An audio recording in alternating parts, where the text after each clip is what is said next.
Well, I'm on time. Yeah. Who's fucking going? Cheap fucking Tuesday. I just got back from KFC. Dead set. I thought I was having an argument. No, it wasn't an argument today with my mate, my Fijian mate, and I was like, nah, Cheap Tuesday doesn't exist anymore. It's used to be 9 pieces for $9.95, and now it's $10.95 for 9 pieces.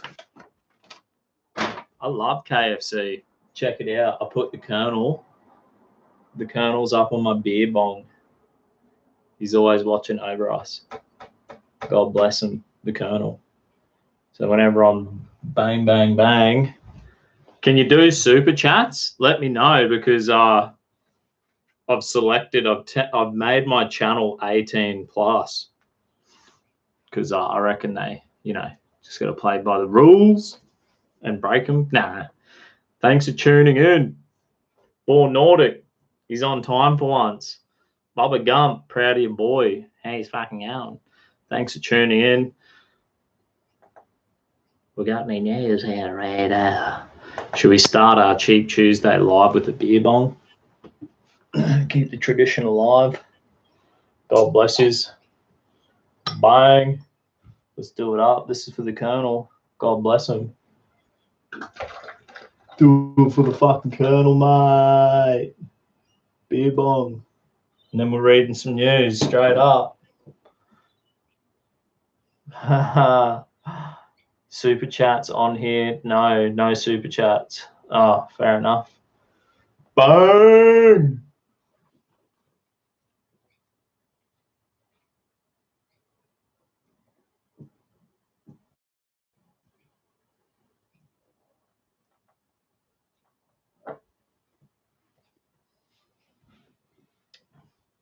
I have to breathe in all the foam too, so I don't make a mess. Like a pig, I might be a bogan, but I'm not a Darrow. No super chats. Bastards. I should have done this. Mate, we work around it. I should have done this beforehand instead of stuffing everyone around.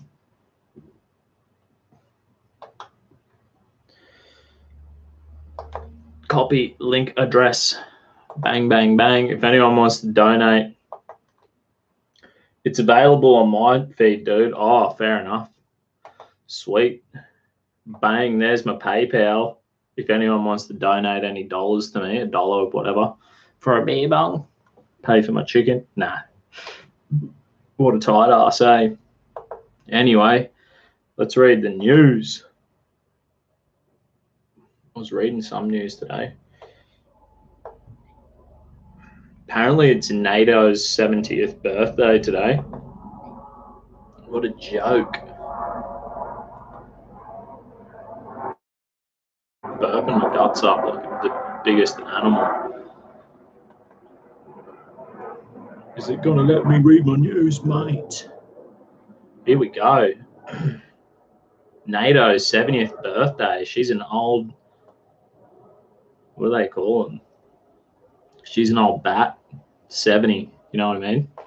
She's just a super nagging 70-year-old NATO. Troubled NATO, not in party mood for 70th birthday. 70 years of its existence is clearly worth celebrating, but NATO is strangely low-key about this week's brief gathering of alliance heads of states and government outside of London. Is that right?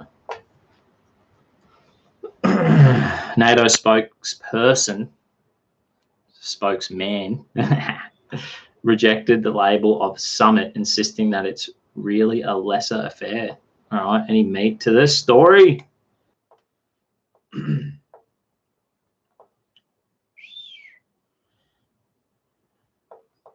NATO, which is as much a diplomatic as a military alliance, has played a key role in stabilizing the new democracies of Europe. Bullcrap. It's like they've traded in democracy for the new Soviet Union, you know what I mean? And good thing Trump's in there stirring up the NATO losers. That's what they are.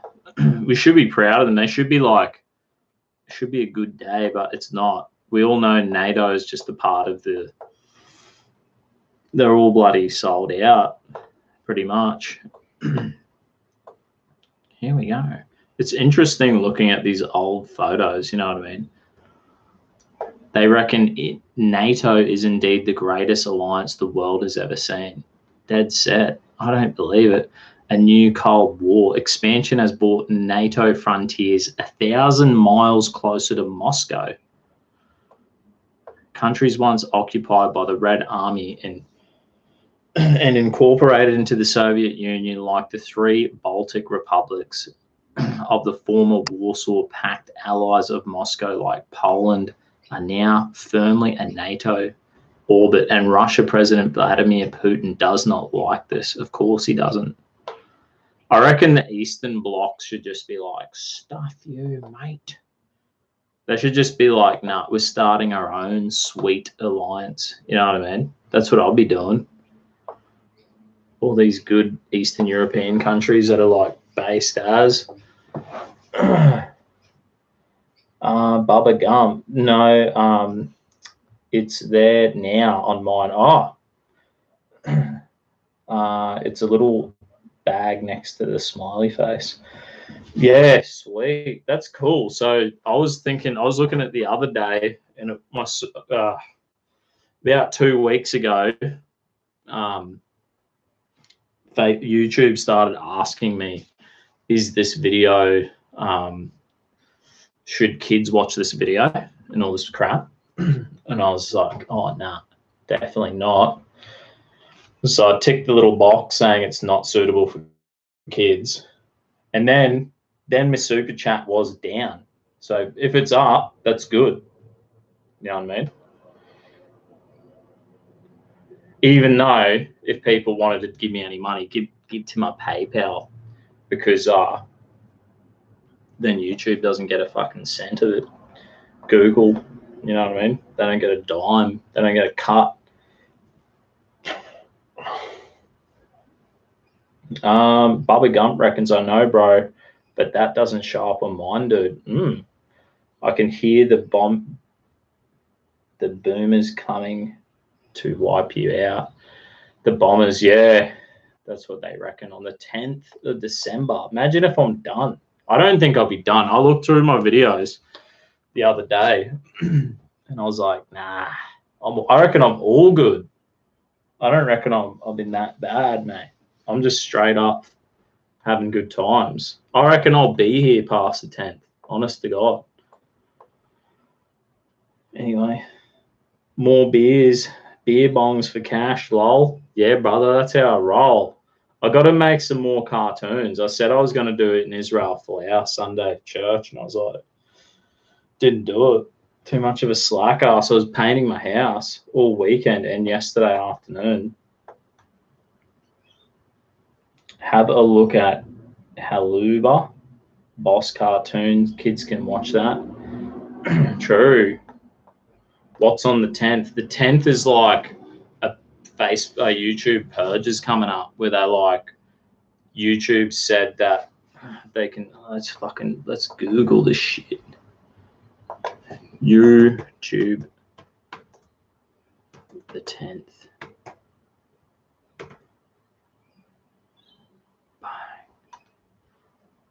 What the fuck? YouTube the 10th. YouTube the 10th of December. Yeah, here we go. Let's read this. I think I was about to read this last time and then my YouTube just like went down and I was like, what? YouTube says it has no obligation to host anyone's videos. So they're doing like a new terms or whatever. YouTube is rolling out updated terms of service on December the 10th and a new line acts as a reminder that the company does not have to keep any videos up that it doesn't want to. Fair enough, I reckon. Whatever. I think YouTube's bankrupt, to be honest. They're broke.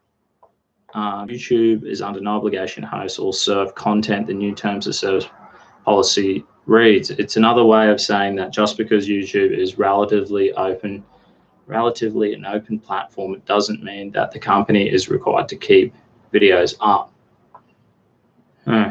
YouTube has faced criticism from all sides over its video removal process. Some critics argue that YouTube could do more to take down videos that butt up against the company's rules but don't outright violate them.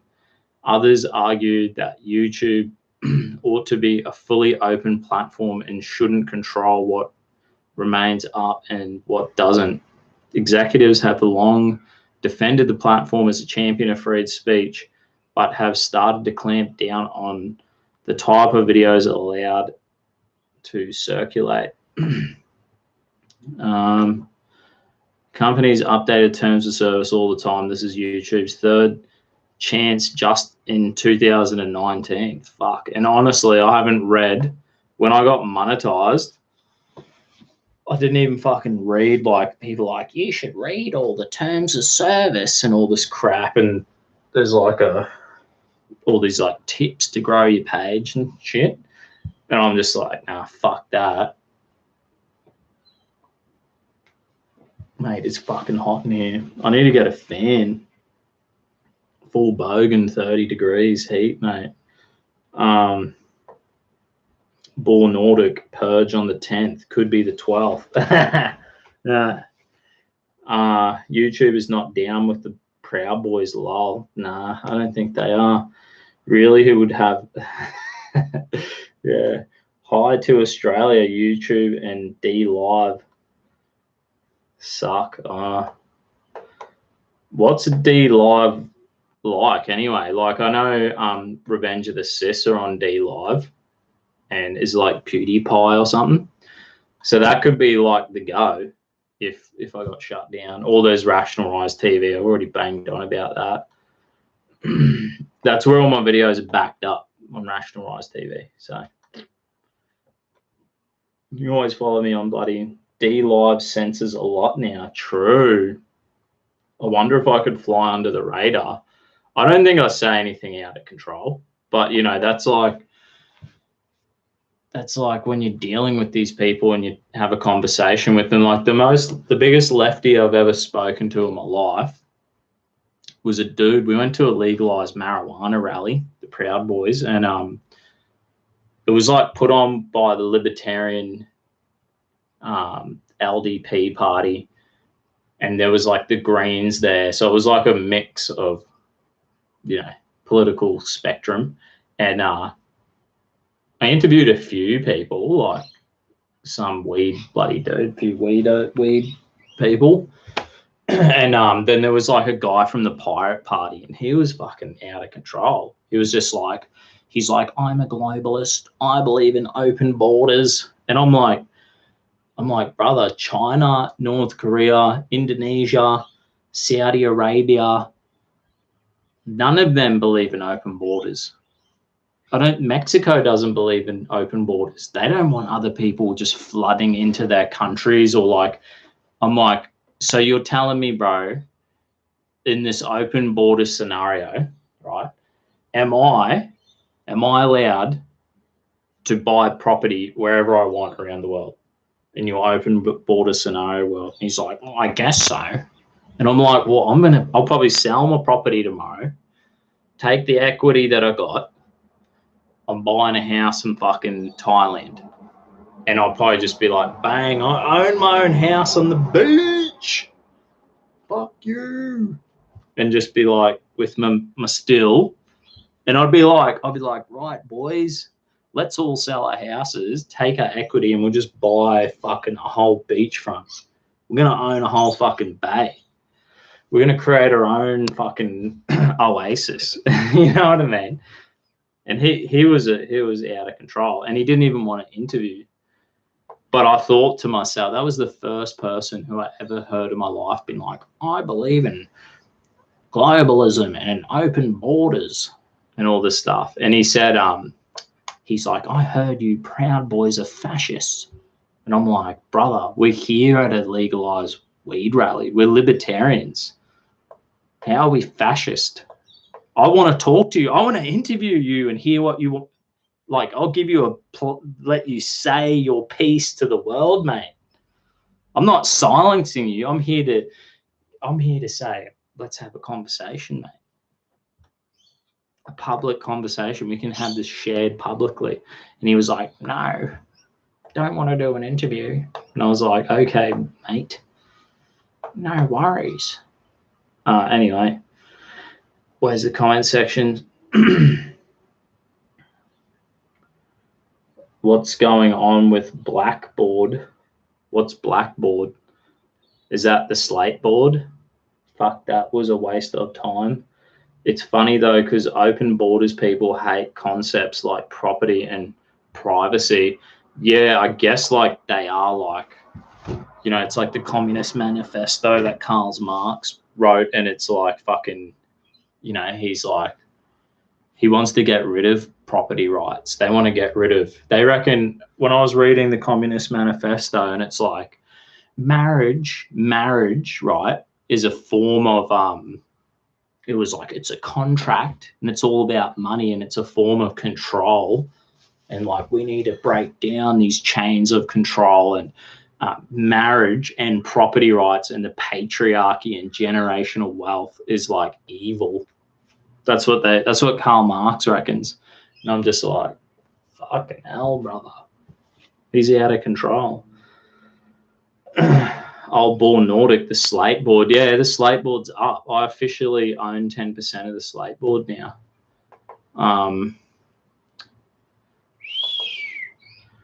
Copy. I'll post it up for you. Yeah, there's this Australian-made social media, just so you know. Bang, that's the link right there. This dude, right, we were watching the Anthony Mundine Jeff Horn fight. Must have been this time last year at the pub. Bang, my phone rings. This guy's like, yeah, mate, we got your number off so-and-so. He got my number off Sandy Turner, the dude I helped during the federal election. Independent dude. He's like, yeah, mate, got your number off Sandy. I heard you're being deplatformed off Facebook. He's like, I want to help you out. And he said, like, oh, if you help me promote it, I'll give you 10% of the company. He wanted to bring the Proud Boys on and whoever. He's just like, so he's created this dude. He's created a freedom of speech social media called the Slate Board. You can go on there and say whatever you want. You know what I mean? No one really cares. Obviously, as long as you're not breaking the law. But apart from that, you say whatever you want. And I think that's like brilliant, because I'm not offended. I'm not offended by open borders pirate, the guy from the Pirate Party. I'm not like, oh my gosh. Or like gay people want to get, you know, they like, I believe in full-term abortion or gay marriage and all this stuff. Open borders. I believe the Earth's going to fucking implode in 12 years because of man-made climate crisis. I'm not offended. I don't want to silence you. I'm not offended by people who want, who are nationalists or separatists or fucking whatever. Say what you want to say. Let's have a conversation. I don't want to silence you. But some people can say, obviously you can say things that are offensive, and you're trying to offend someone being a dickhead, and you're like, yeah, they're being dickheads. But that's whatever. If you're talking about politics, if you're talking about politics, you should be able to say whatever you want, especially being a democracy. If there's like a political policy that's going through, don't we have every right to debate it and talk about it and propose new policy and new law? Like, isn't that a part of democracy? That's so fucking stupid. Bore Nordic. Mundine spoke like he'd had one too many punches to the head after his loss yesterday. I didn't even know he had a fight. Mundine. Anthony Mundine. Is he fighting again? Anthony Mundine versus John Wayne 2 days ago. True, mate. Imagine doing an interview with Anthony Mundine. Anthony Mundine talks so much shit. I actually don't mind Mundine.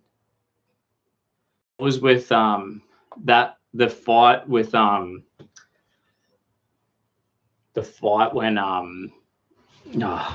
it was funny when he fought bloody Jeff Horn. He got knocked out anyway. That was fucking funny as.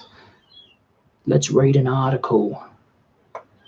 Boxing World reacts to Anthony Mundine lost to John Wayne Parr. I don't really follow boxing, so Anthony Mundine is given a class final ringside interview after being bashed into retirement in a surprise upset against John Wayne Parr.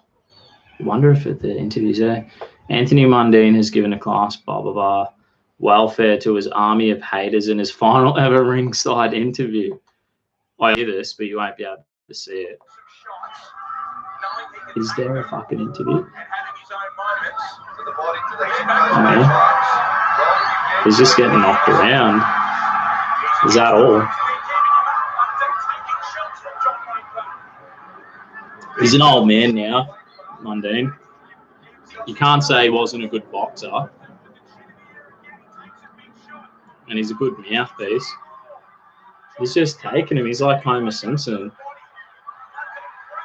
Oh, he fell through the ropes. How stupid's his haircut? Looks fucking ridiculous. Bang, bang, bang. The old man got knocked out. I want to see his bloody interview. The 44-year-old admitted he is done after his career ended with a surprise defeat to John Wayne Parr at Brisbane Convention Centre on Saturday night by a split decision. The controversial former NRL star was knocked through the ropes during the fight and deducted a point for a shot to the back of Parr's head. After 8 sessions of rugby league and 19 years of professional boxing, the curtain came down on Mundine in less than glorious circumstances. Oh, man, at least he's had a go. Like, he is a bit of a dickhead, but you can't say he's not a good athlete. He's had a bloody good crack, you know. Parr's victory came onto the back of a surprise judge scorecard where one even scored the fight in Mundine's favour, 95-94. So it was bloody close. So it wasn't that bad of a fight, even just the fact that he got knocked down. The other two scorecards scored the fight in Parr's favour, 96-93, 95-93. So we're averaging there's like three punches in the fight. He's done a pretty good job. With one judge giving Parr 6 of the 10 rounds. Oh, yeah. Still, pretty fucking close, mate. Mundine career finished with a record score of 48 wins, 10 losses. He lost 4 of his last 5 fights and had only a win against Tommy Brown in the last 4 years. True. And how was when Jeff Horn, when the Jeff Horn fight happened? It was probably this time last year. I don't know. And Mundine was like, "I'm not bloody standing up for the national anthem," and then they didn't even play the anthem at all, and it was just such a fucking cop out. Didn't speak one word of shit. Just sounded like he's fucked in the head. Got a bowl on his forehead. Yeah, that haircut. Got beaten by a kickboxer. Ballycopter. Cheers, Dusty. My Telegram is playing up. I can't see anything lately. Oh, fair enough, bro. The fight was good for two has-beens. Oh, yeah, I don't even know who old mate is.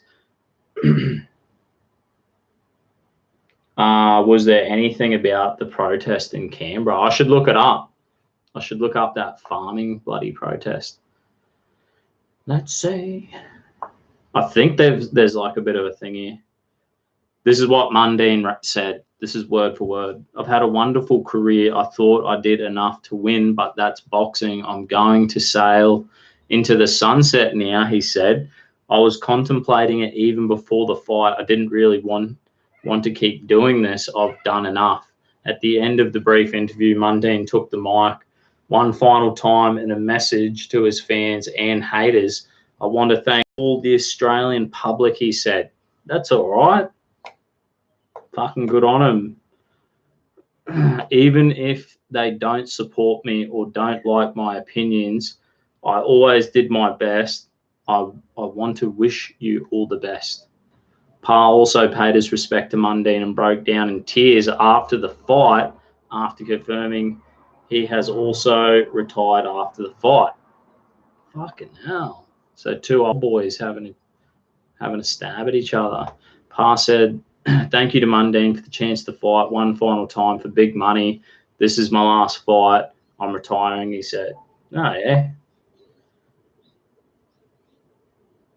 Oh, I need hip surgery. I need a hip replacement. I can't thank Anthony enough for giving me this opportunity.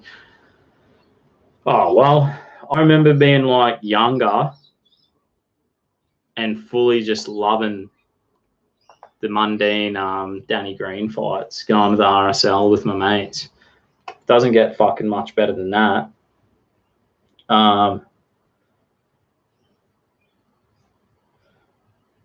Captain Q, hey Dusty, been watching the Gropers war and should Australia follow suit? The Groper dudes are like the people who are, what they say, they're like, when it's Q&A at any event, and they'll be like, start asking the politicians if they're like more aligned, like, you know, if they actually support Israel more than America. That's the whole thing, right? So yeah, I think it's really funny because, you know, I've been to so many of these events where there's like Q&As, and I've never actually stood up and like asked any questions at a Q&A. Probably too pissed sitting there and just necking beers the whole time. I think, fuck, not me. But it's funny. Like, I actually would feel a little bit nervous, thinking, geez, even though I've spoken, I guess, in front of a lot of people before. But I think it's funny. I think it's a funny idea to put people on the spot and for people to like keep asking these people in Q&A time and put them on the spot about what they believe. And it is it's a bit of a weird thing because, like, I understand, I back Israel up too. Like, I think Israel is a democracy in the Middle East surrounded by bloody fucking Islamic Sharia law, fucking dictators and weirdo kind of countries, right? And you're like, oh yeah, Israel's a democracy, a Western modern democracy. I can relate to Israel. So it's like, yeah, I understand we want to back up Israel because all our neighbors around them are dickheads. But as if you would put another foreign nation ahead of your own nation, that's just weird. Captain Q, essentially going to establishment conservative Q&A and asking about hypocritical policies relating to dual allegiance and Christian values. Yeah, that's it. Dual allegiance. I think this is the thing, if you've got Christian values, you should just back your own nation, and then you've got your Christian values. So you're just judging people, other nations, and everything through your Christian values. That's it. There shouldn't be dual allegiances. Your allegiance as a political figure is to the people who have elected you. You only serve the people who have elected you. That's it. No one else. Not another country. You're a servant, whether you're a state or federal elected civil servant. That's it. Look out for your own fucking electorate. You know what I mean? Australia is a secular nation. Captain Q, Australian position could be more tailored to China instead of Israel. Mate, it already is. It already is. But Israel did some water deal with New South Wales government. They were like, because apparently Israel's like they've drought-proofed their own nation. And they've done pretty well, right? So, like if you look up how successful Israel's been about drought proofing Israel and how like they're farming and everything's it's like really done really well. And I think they've done a deal with New South Wales and like, we can bloody help you guys drought proof Australia, which is like amazing. And even Israel, they offered Iran the same deal. They said to Iran, they were like, hey, Iran, we know you want to bomb the shit out of us, but we'll offer you our all of our knowledge, everything we've learned to drought-proof our nation. We want to help you drought-proof Iran. That's what they said. Captain Q, 5 out of 7 richest Australians are Jewish. Fair enough. It's because they're high IQ, bro. High IQ. And maybe there was a time where there was a bit of discrimination, so they were forced to work for themselves. Even Malcolm Turnbull's Jewish, worth $250 million, used to work for Goldman Sachs. I don't care if there's rich Jews or rich plebs or rich Chinese or rich English people or rich. I don't give a fuck. I don't care. I'm inspired by them. When I see like in Instagram or on YouTube and it's like a bodybuilder and they're jacked, I'm inspired by them. Or someone's like found financial success, worked hard, I'm inspired by them. When Israel's like drought-proof the desert nation, I'm inspired by them. Jealousy doesn't look good on people. Smart people, them Jews. Yeah, aren't they like the highest IQ people on earth, and like maybe Chinese or Koreans or something? This is the thing, man. This is the thing, we're in like an era where high IQ people are going to do better. Women are going to do better. You know, women do better at school. Their brains develop sooner. They go straight to uni, and then they're going to get their jobs. And in the future, we're seeing it now, women are going to do better because they're like brains develop quicker or they have a higher IQ. It's just the way it is, man. They're going to earn more unless you work for CFMEU. And that union's going to get you fucking 100 grand for being a lollipop man. You could be like a fucking D- student lollipop man and earning over 100K if you're on a CFMEU union site as a lollipop man. How's that? Some Christian denominations like Quakers are also at the top. Oh yeah, fair enough. I reckon I'm pretty low IQ, man. I fucking failed at school. I sucked. I did terrible. But I reckon we live in a fucking amazing. If you live in, like even Ben Shapiro said, he's like, didn't he say it's something like if you finish school, you get a job, and you get married before you have babies, you'll make it into the middle class in Western society. I'm just like one of them people. Maybe I just, thank God someone invited me to church when I was 17, and I was just like surrounded by values that made me kind of be like, I haven't thrown my life into the gutter. Like middle class, lower middle class person. Low IQ, bogan, doing beer bongs, just smashing Colonel Sanders beer bongs. But who cares? I'm inspired by smart people, buff people, fucking rich people, whatever. I don't think they're out there to get me. I think they make my life easier and better.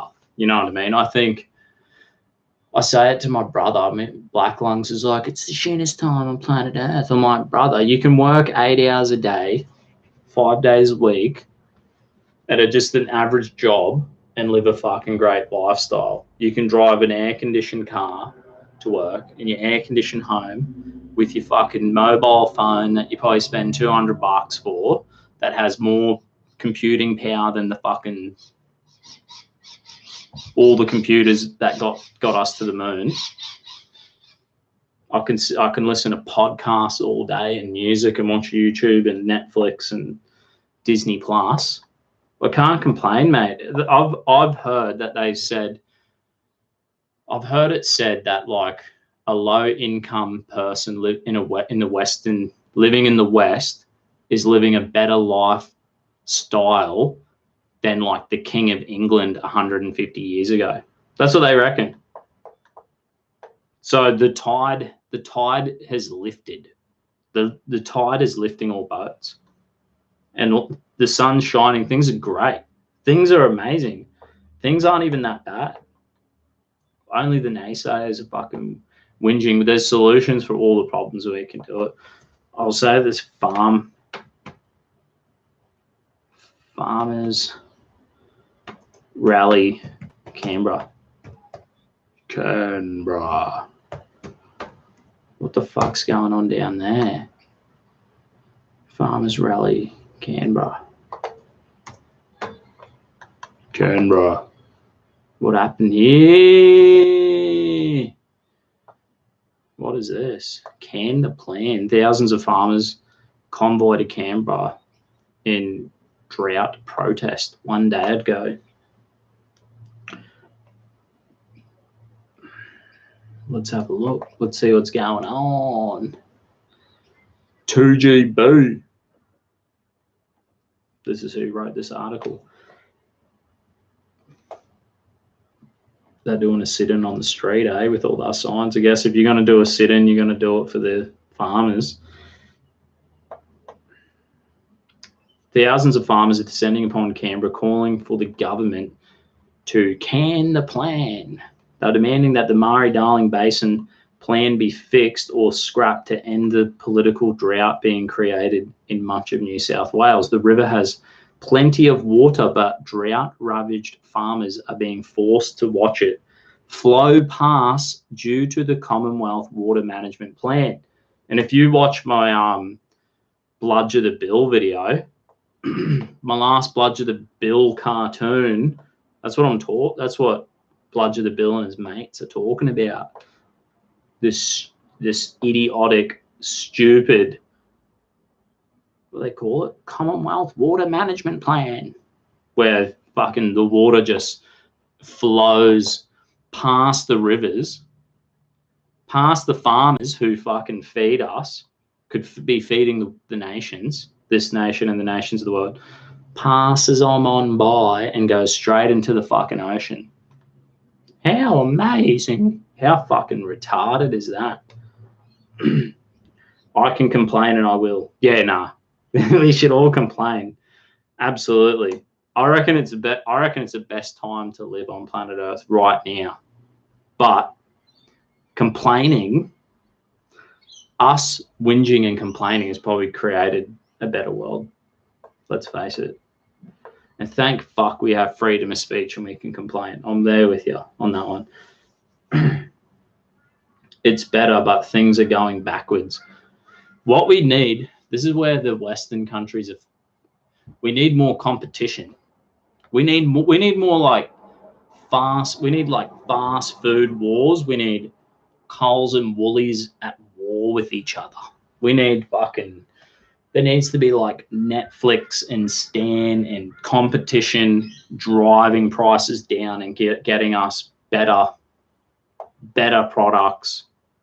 Imagine if, I was reading a thing from the Reserve Bank of Australia, and they're like, we've done a review and it appears that the Australian wage growth is expected to stagnate over the next decade.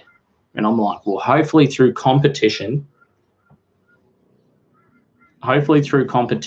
prices of everything drops and we end up better off and interest rates remain low. Maybe we'll end up better off.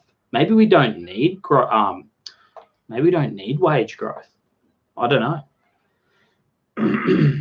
Born Nordic, dams and plenty of them, spend billions and drought-proof Australian. 100 billion in drought-proof Australia. I know. We should totally bloody do that. I found this guy somewhere in my Telegram. I was watching this thing.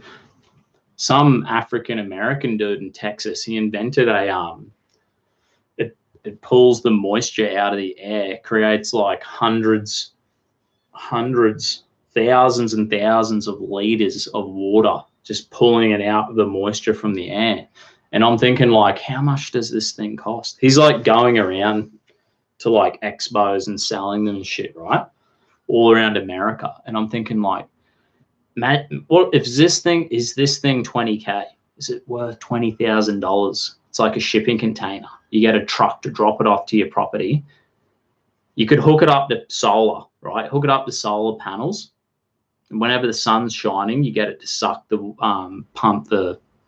water out of the air and pump hundreds, thousands of liters into a rainwater tank.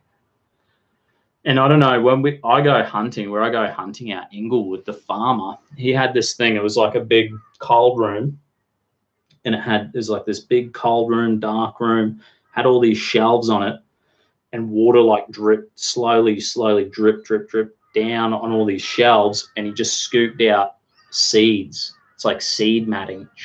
He just scooped out seeds onto these shelves. And the next day you walk in, all the seeds sprout, and it looks like rows of turf, rows and rows of grass.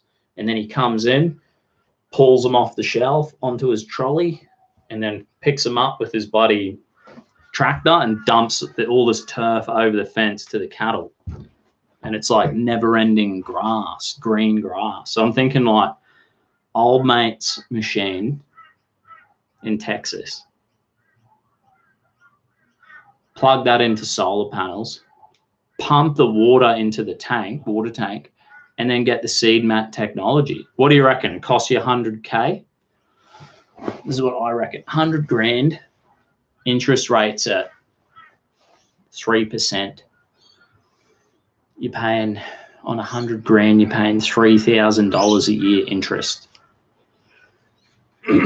Imagine if you have never-ending power from your solar, generating never-ending water, and you're creating seeds. All you need to do is pay for the seeds. So you got to pay for the seeds, and it's just, you can create your own ecosystem.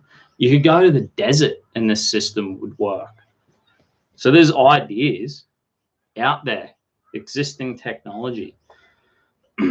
Imagine if the government said, we're offering $100,000 interest-free loans, or you can apply for a loan for 100 grand, buy this technology, and the government will offset the interest while you pay. And they could even set up like a hex, right?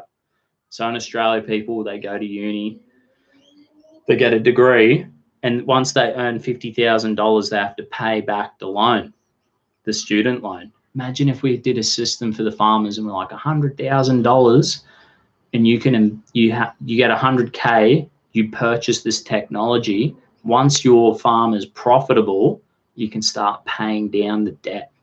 And all the government would have to do is offset the interest until the farm's profitable and it's paying down the debt. Bang. Wouldn't that be problem solved? If this technology's there and it works, you know what I mean? Copperbelly, I want to see Australian sports free to air like Iron Man. Where has it gone? I know.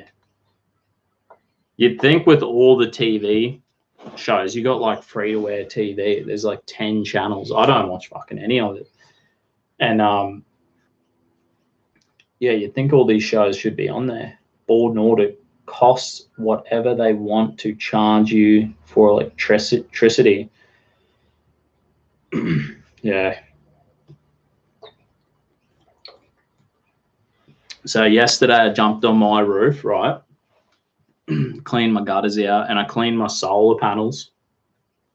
I got solar hot water and solar electricity. My power bill, dead set, my power bill is about $400 a year. That's it. $400 a year. That's all I pay. The government subsidized my solar hot water and my solar power, and I bought it. And now my power bill's like $100 a quarter. Not even. I think in summer it's free. I pay fuck all. I pay nothing for power. And then I have a rainwater tank. Fills up my fucking swimming pool. Clean my ute. I literally gurneyed my ute. Cleaned my ute. Topped up my pool. Cleaned my pool filter with fucking free water from the sky. It's a fucking miracle, mate. It can be done. This is my trick. This is what I reckon. This is how we solve the problem of the whole world. Everyone who drinks grog, everyone who just drinks, I don't know, $50 a week worth of alcohol, right? So the government's taxing you like 75% of that. So you're losing, you know, whatever. You're losing $30 out of the 50 more. $35, whatever, 70% tax. You're losing all this, right? So this is the plan. This is the plan. You go get it. You go get like $500. You go on eBay. You buy a still for tomorrow. Bang! Now your alcohol costs you, instead of $50 a week, it's going to cost you about $10 a week. I've just saved you $40 a week. $40, $2,000 a year. Now, in the next 5 years, that's $10,000. $10,000 over 5 years just by buying a $500 still, right? Now, you take that $10,000, you buy solar hot water, solar panels, and a rainwater tank. You could even go get a 10,000. You could buy a still tomorrow for $500. You start drinking your own grog. You save $40 a week. You go, sweet, I'm saving $40 a week. You go to the bank. You get a $10,000 loan. Probably be 10% interest. So you're paying $1,000 a year. Okay, you've saved yourself $40 from your still. You've cost yourself $1,000 on interest from getting a loan. So maybe it's going to take you fucking a while then, right? Take you a while to pay it off. But that's all right. You've just invested in a still. It's paying for itself. You take this 10 grand, you buy the solar panels, the solar hot water, and the rainwater tank, and then it saves you on the power bill even more, and that helps you pay off the loan quicker. Bang. There you go. You've offset all the shit. We've just saved planet Earth. We've saved money. We saved on our booze. You saved on your power bill, your water bill. Bang. You actually use your rainwater when you use your still too. Fucking oath, mate. Bang. We've just done it. We've just solved the fucking woes of planet Earth. Do you run air? Nah, I don't run air. Spencer Browning. Legally, they can take my kids away for taking them camping. Yay, Canada. What the fuck? How the hell does that work? Spencer Browning can't legally do any of that here. Are you fucking joking me? That's absolute bullshit. Victoria Bitter use solar to brew their beer. Why not? Yeah, my missus wouldn't survive a still. That's probably true. You have to be. Don't do it the way I did. If you can drink the shit I was drinking, the proper moonshine, that shit was firewater. I've got a Boganaz bottle-o down the road from me. He does $25 cartons. Anyway, Spencer Browning, child endangerment. I've noticed, I've got a few mates. There's a couple people at my church who do, it's like volunteer, they're like emergency, I think they call it SAS or some shit. It's like when emergency storms and shit happen and floods, they volunteer to like rescue people. And so a few of them at church do that as volunteers. And they're all into forward driving and motorbike riding, right? And they reckon, they're like, yeah, and the government keeps closing down all the forward drive tracks and all the motorbike tracks. And I'm like, what the fuck? Like, what is going on with that? I reckon that's weird as. That's Agenda 21 kind of shit. Ballycopter. Every time I drink VB, I'm helping the environment. Amen, brother. Spencer Browning. Rainwater is grey water, not potable. Oh, yeah. You can still use it. You don't have to use it for drinking, but you can use it for bloody heaps. Use it for your washing machine. You hook it up to your washing machine and your toilet. Just YouTube it, man. It's fucking easy. Use it to, I don't know, I use it for my swimming pool, topping up my pool, cleaning my pool filter, cleaning my ute. Heaps, mate. Heaps. Saves you cash. SES, State Emergency Service. That's the one. Yeah, so they volunteer at that group. I'm just saying it might relate to what Spencer's saying. Legally, they can take my kids away for taking them camping. Yay, Canada. Like, what the fuck? Is that because you're in some, like, custody battle, or is it just because they're like, no, you can't go. That's not good for your kids. That's the reason why people probably like, didn't they say you get like a huge reduction in depression and anxiety if you go for bushwalks and you're around the fucking nature? What the fuck's going on? Matt M. Dusty, you should check out YouTuber Aussie fella Seek Adventure. Great bloke. Yeah, I'll check him out. No running water or shelter. Oh, so you're getting the shit because there's no running water or shelter if you take him out bush. What a fucking joke. Anyway, here's this farming thing about the farmers in the water basin thing. One of the organisers of the convoy to Canberra, Carrie Marrett, says the government is already starting to listen. Things are going really well. We've had a win. We're going to be talking to so-and-so, blah, blah, blah, blah, blah. She told Alan Jones, oh, yeah, I want to know the meat. What are they doing? Tell me what they're doing. I would say there's probably a couple of thousand people on the ground, easily 200 trucks. That's good. Circling Parliament House. Fuck yes. That's awesome. She has a stern word ready for a meeting with the minister. We, the people who live and breathe this environment, are coming to say enough is enough. You can jam your plan, listen to us, and we'll help you fix it, but don't think you can push ahead with this and get away with it. Amen. Good on him. Whinging works. The squeaky wheel gets the grease. Steve shares his disbelief at this mismanagement of the Murray-Darling waters. Agrees letting farmers use it should be an easy decision. Even a non-farming city dwelling person like myself can work that out.